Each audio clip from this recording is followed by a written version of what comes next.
সাইদ, আমার প্রশ্নটা আসলে একটু গুচ্ছ প্রশ্নের ধরনে। আপনাকে আমি আসলে এখন আমরা যে সময়টাতে আছি তার থেকে এক বছর আগে ফিরিয়ে নিয়ে যেতে চাই, যখন আপনার আবিষ্কৃত ছাগল কাণ্ড নিয়ে আমরা অনেক মুখরোচক আলোচনা শুনছিলাম। আরেকটি কোরবানি ঈদ সামনে ছিল, সেই সময় নিয়ে অনেক কথা হচ্ছিল। কিন্তু আমার প্রশ্নটা সেই জায়গায় দাঁড়িয়ে, আমি যদি আপনাকে এক বছর পিছনে নিয়ে যাই, 2024-এর ধরেন কথার কথা 3, 4, 5, 6 মে, আপনি তখন কি আশা করেছিলেন যে এই সরকার যে আসলে 16 বছর ধরে নির্বাচন দিচ্ছে না বা 15 বছর ধরে নির্বাচনের নামে বিভিন্ন রকম তামাশা করতেছে, গণতন্ত্রের পথ আটকে রেখেছে, বিভিন্ন সময় খুবই শক্ত হাতে আমি বলবো যে বিরোধী মতকে দমন করছে, সেই জায়গায় আপনি হাইন্ডসাইট আপনি কি ধরনের পরিবর্তন আসলে আপনি চেয়েছিলেন? খুবই মানে এমন একটা জায়গায় নিয়ে গেলেন যে জায়গাটা আসলে ইতিহাসের ওই বাকবদলের জায়গাটা আমরা একেবারে নিজের চোখে প্রত্যক্ষ করেছি। ঠিক গত বছর এই সময়ে যদি আমরা চিন্তা ভাবনা করি, তাহলে আমার কাছে পুরো বাংলাদেশের চিত্রটা এমন ছিল যে যারা ডেমোক্রেসির পক্ষে অনেকদিন যাবত কথা বলতো তাদের অনেকের ভেতরে আমি ফ্রাস্ট্রেশন দেখেছি। আমার স্পষ্ট মনে পড়ে খালেদ ভাই, যেহেতু আমি অনেকদিন যাবত এই অ্যাক্টিভিজমের সাথে জড়িত, অন্তত পক্ষে 2017 সাল থেকে 2024 সালের 7 জানুয়ারি ডামি ইলেকশন যখন হয়ে গেল, তারপরে অনেক মানুষের ভেতরে যে হতাশার জায়গাটা আমি দেখতাম ডিসেম্বর মাসে বা তার আগে, যে প্রত্যেকে যে প্রোঅ্যাক্টিভ একটা রোলটা ছিল যে হয়তোবা একটা ইলেকশন হবে, হয়তোবা হাসিনার সরকারের পতন হবে, কিন্তু আলটিমেটলি যখন সেটা হলো না, এবং ইলেকশনের পরেও অনেকের একটা এক্সপেকটেশন ছিল হয়তোবা পশ্চিমা বিশ্ব থেকে শুরু করে অন্যান্য জায়গা থেকে এই সরকারের পর হয়তোবা কোনো না কোনো প্রেসার চলে আসতেও পারে, কিন্তু মনে হচ্ছিল আশাটা ফিকে যাচ্ছে। 7 জানুয়ারি ইলেকশনের পরে আমার স্পষ্ট মনে আছে, আমার যারা শুভাকাঙ্ক্ষী ছিল আশেপাশে অনেকে আমাকে আশা দিচ্ছিল যে অনেক তো আন্দোলন সংগ্রাম কথাবার্তা বললা, এবার এগুলা বাদ দাও, এগুলা নিয়ে কিছু হবে না, ত্যাগ করো। আমি 8 তারিখে খালেদ ভাই স্ট্যাটাস দিয়েছিলাম যে যদি শেখ হাসিনার পতন কোনোদিনই না হয়, আমি আমার জীবনে যদি নাও দেখতে পারি, ইয়েট এই আন্দোলনটা চালায় যাওয়া উচিত, আমাদের কথায় আমাদের কাজে সব জায়গায়। আমি মনে, জনাব আব্দুল্লাহ, আমি মনে প্রশ্নটাকে আরেকটু প্রিসাইজ করি, কারণ হচ্ছে যে এই সময়টা এতই তাজা যে আমরা আমাদের অনেক কিছু বলার থাকে। আমার প্রশ্ন হচ্ছে, আপনারা যে আন্দোলনটা করলেন বা সেই স্বপ্নটার মধ্যে আমাদেরকেও সাথে নিয়ে গেলেন, সেই স্বপ্নটার মধ্যে কি শুধু একটা নাম পরিবর্তন ছিল, মানে শেখ হাসিনাকে সরায় দেওয়াটাই স্বপ্নের মধ্যে ছিল, নাকি সিস্টেমটার কথা আপনারা কিছু ভাবতেছিলেন? অবশ্যই সিস্টেমটার কথা। এটা শুধু আমার মনে হয় যে খালেদ ভাই আমার একার কথা না, এবং আন্দোলনটা আপনি যেভাবে বললেন আমি একটু ভিন্নভাবে ব্যাখ্যা করি। আপনি যে বললেন না যে আপনারা করেছেন, আমার মনে হয় এটা আমরা একা করি নাই, এটা সারা দেশের সবাই মিলেই করেছে, এটা ছাত্র জনতার গণ অভ্যুত্থান ছিল। সো ইন দ্যাট সেন্স বাংলাদেশের মানুষের একটা পরিবর্তনের আকাঙ্ক্ষা, প্রত্যেকটা জায়গায় সিস্টেমের পরিবর্তনের আকাঙ্ক্ষাটাও অনেক বড় একটা আকাঙ্ক্ষা ছিল। শুধুমাত্র শেখ হাসিনার পতন ঘটলো, সিস্টেমটা যদি শেখ হাসিনার মতোই থাকে, এটা তো আমার দেশের যারা মানুষ আছেন তারা যে অভিপ্রায় রাখতো সেটা তো ছিল না।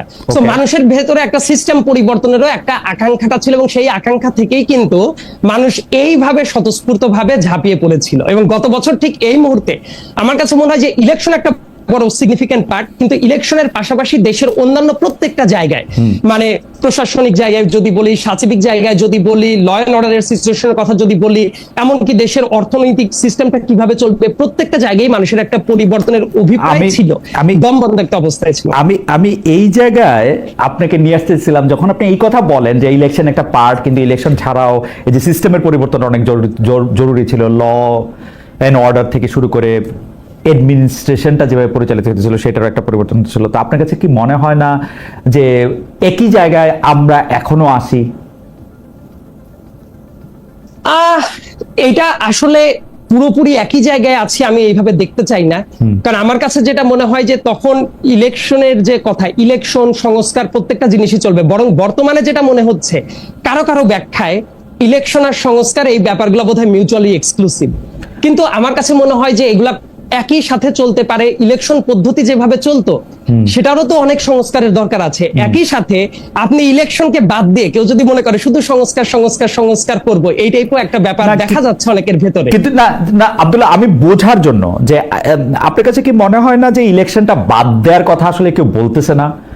শুধু এই কথাটাই বলতেছে যে ইলেকশনটাকে যদি আপনি এখন ইলেকশনটাকেই সামনে আনেন এবং ইলেকশনটার কথাই বলতে থাকেন, তাহলে জিনিসটা যেটা হইলো যে জুলাইয়ের যে প্রেক্ষাপটটাতে যেই কারণে আমরা একটু পিছনে ফিরে গেলাম, সেই কারণটা সেই জায়গায় থাইকেই আমরা আবার আরেকটা সরকার যেটা একটা রেজিম চেঞ্জের মতোই শুধু হবে, সেইটার জায়গায় আমরা যাইতেছি। কিন্তু খালেদ ভাই, ব্যাপারটা হলো যারা ইলেকশন চাচ্ছে তারা তো এটা বলছে না যে সংস্কারের কোনো দরকার নাই।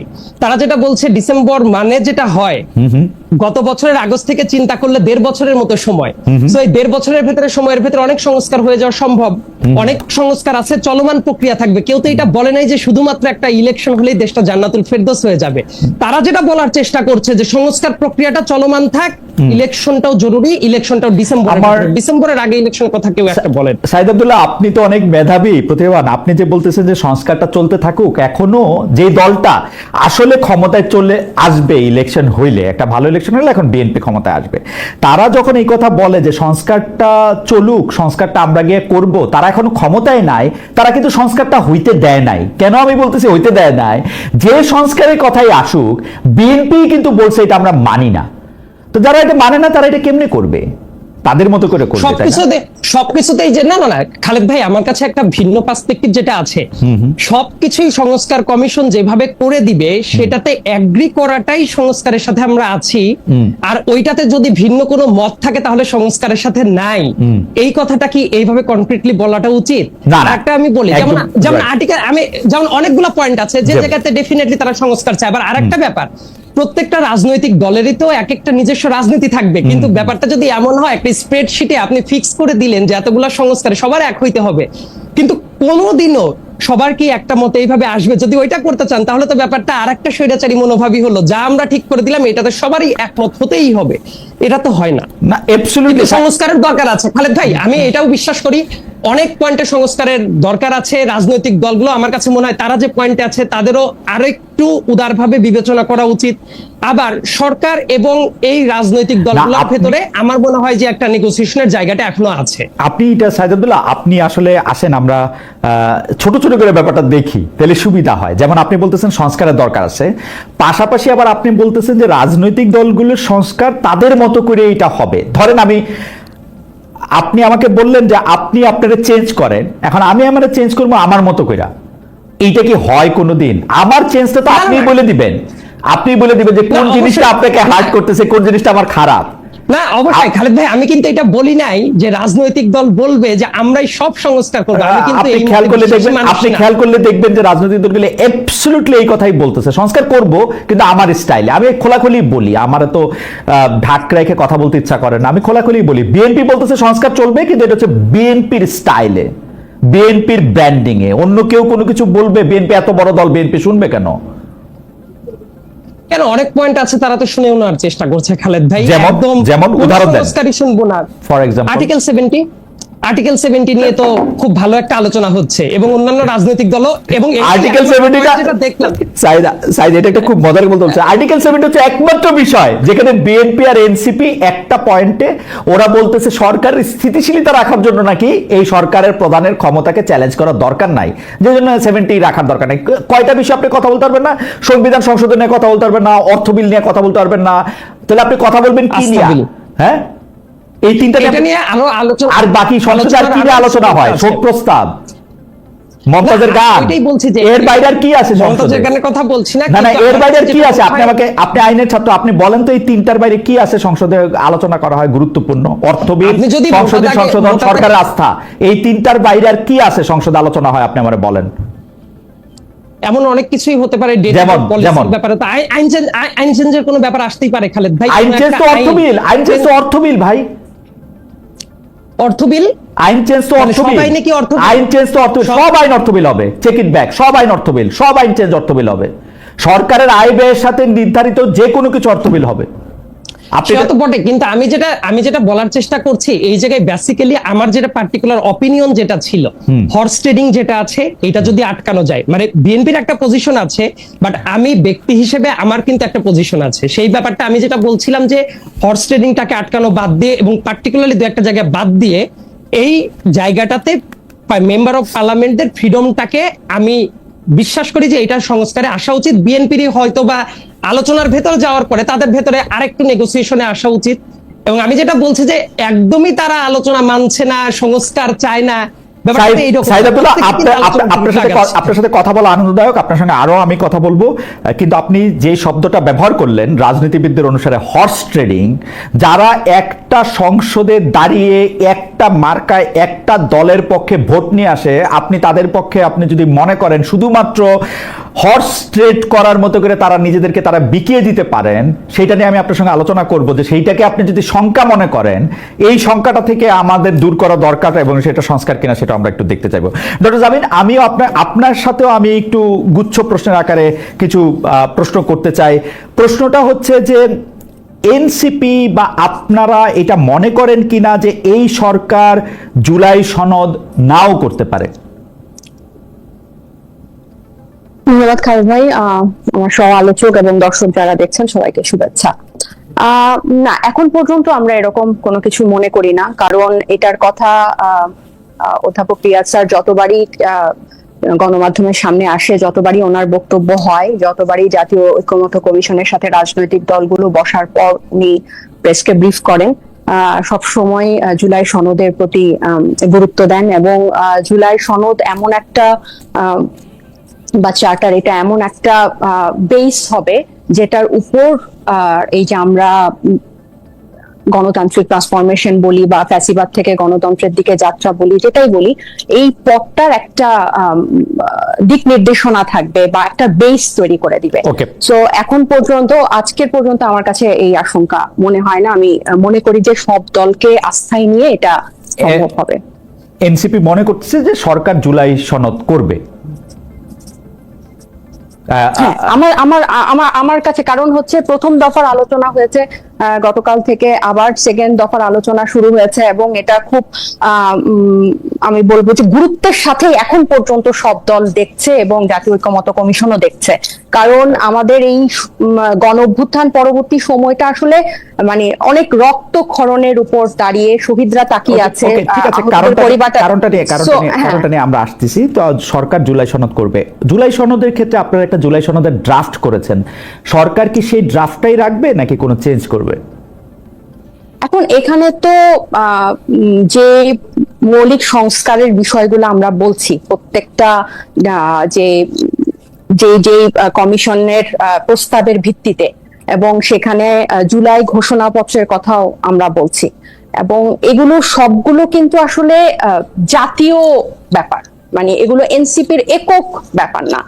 জুলাই ঘোষণাপত্র যেটা 31শে ডিসেম্বর আমরা দিতে চেয়েছিলাম সব পক্ষের কে সাথে নিয়ে, মানে ফ্যাসিবাদ বিরোধী গণ অভ্যুত্থানের সব পক্ষকে সাথে নিয়ে, সেটা কিন্তু তখন সরকার নিজেরাই পরবর্তীতে বললো যে এটাই তারা দায়িত্ব নিয়ে এটা করবে।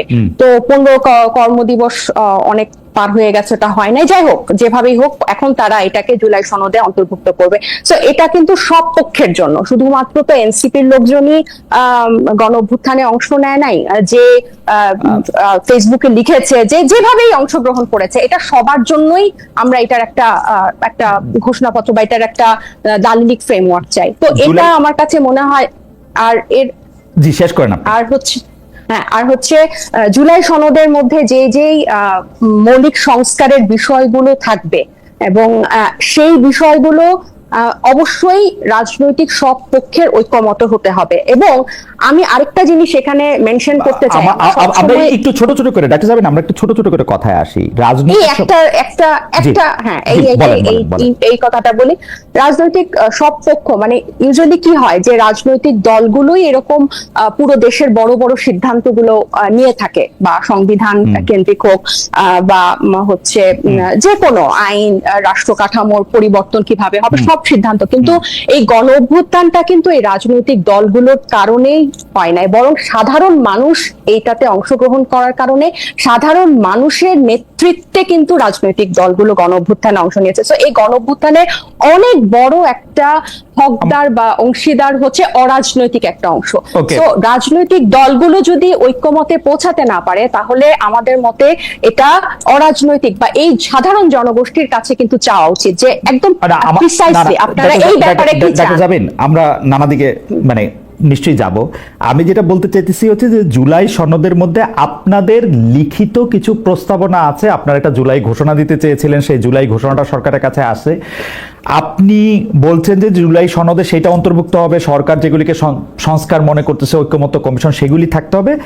দ্বিতীয় তৃতীয় যেটা আপনি বলতেছেন রাজনৈতিক পক্ষগুলি ঐক্যমত্যর মধ্যে থাকতে হবে, তো রাজনৈতিক পক্ষগুলি কারা, মানে এনসিপি, বিএনপি, রাজনৈতিক পক্ষগুলি একমত না হলে কি হবে সেটা আমি পরে আসতেছি। আমি যদি ধরে নেই এনসিপিও আসে এর মধ্যে, তাই না, রাজনৈতিক পক্ষ হিসাবে। তো এনসিপি কি এই জুলাই সনদটা মেনে নিবে কোনো একটা পরীক্ষার উপর ভিত্তি করে, নাকি এই জিনিসগুলি থাকতেই হবে এরকম কোনো একটা জায়গার মধ্যে থেকে আসে যে এই 5টা পয়েন্ট থাকতে হবে, আমরা যেরকম 5টা দফা দেই 7টা দফা দেই? অর্থাৎ এনসিপির কোনো নির্দিষ্ট প্রেসক্রাইবড একটা কিছু আছে কিনা জুলাই সনদের জন্য? এটা তো একদম ওপেনলি আলোচনা হচ্ছে, তাই না? এখন আমরা জাতীয় ঐক্যমত্য থেকে যে পয়েন্টের ভিত্তিতে প্রিসাইজ হয়ে গেছে, এখন গত 10 মাসে কিন্তু আলোচনাটা অনেক ন্যারো এবং প্রিসাইজ হয়ে গেছে যে কোন কোন ব্যবস্থা, নির্বাচন ব্যবস্থা, জনপ্রশাসনে, সাংবিধানিক দুদকে বা বিচার বিভাগে এখন কিন্তু প্রিসাইজ হয়ে গেছে। সো এই ব্যবস্থাগুলা হলে ভিত্তিতে জুলাই সনদটা হওয়া উচিত।